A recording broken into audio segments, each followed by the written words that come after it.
क्या आप जानते हैं कि भारत के 12 ज्योतिर्लिंगों में से एक ऐसा भी है जिसका संबंध सीधा भगवान शिव और एक भयंकर राक्षस की कहानी से जुड़ा है। कहते हैं कि यहाँ महादेव ने अपने भक्तों की रक्षा के लिए स्वयं प्रकट होकर अधर्म का नाश किया था। घने जंगलों और पहाड़ों के बीच में स्थित भीमा शंकर ज्योतिर्लिंग सिर्फ एक मंदिर नहीं बल्कि श्रद्धा, रहस्य और दिव्य शक्ति का प्रतीक माना जाता है।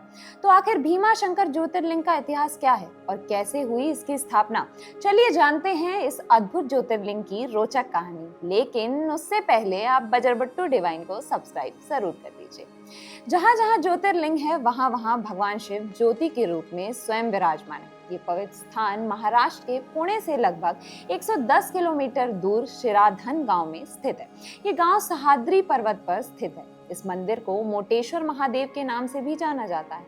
इस मंदिर के पास एक नदी बहती है जिसका नाम भीमा नदी है। यहाँ शिव केवल पूजे नहीं जाते, यहाँ शिव को महसूस किया जाता है। पौराणिक कथा के अनुसार रावण के भाई कुंभकर्ण को सह्याद्री पर्वत पर करकटी नामक एक राक्षसी मिली। दोनों ने एक दूसरे से शादी कर ली। शादी के बाद कुंभकर्ण लंका वापस आ गया, लेकिन करकटी पर्वत पर ही रह गई और उसने एक पुत्र को जन्म दिया। कुंभकर्ण के इस पुत्र का नाम था भीम।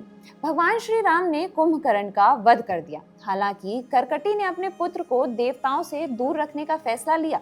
बड़ा होकर भीम ने अपने पिता कुंभकर्ण की मृत्यु का बदला लेने का सोचा। भीम ने भगवान ब्रह्मा की तपस्या करके उनसे ताकतवर होने का वरदान लिया। एक राजा कामरूपेश्वर थे जो भगवान शिव के बहुत बड़े भक्त थे।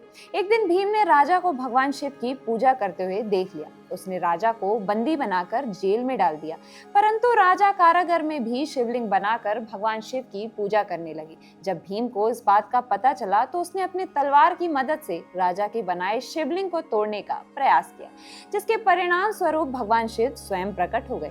भीम और शिव जी के बीच भयंकर युद्ध हुआ। अंत में शिव जी ने भीम का वध कर दिया। फिर देवताओं ने भगवान शिव से आग्रह किया कि वे उसी स्थान पर रहें।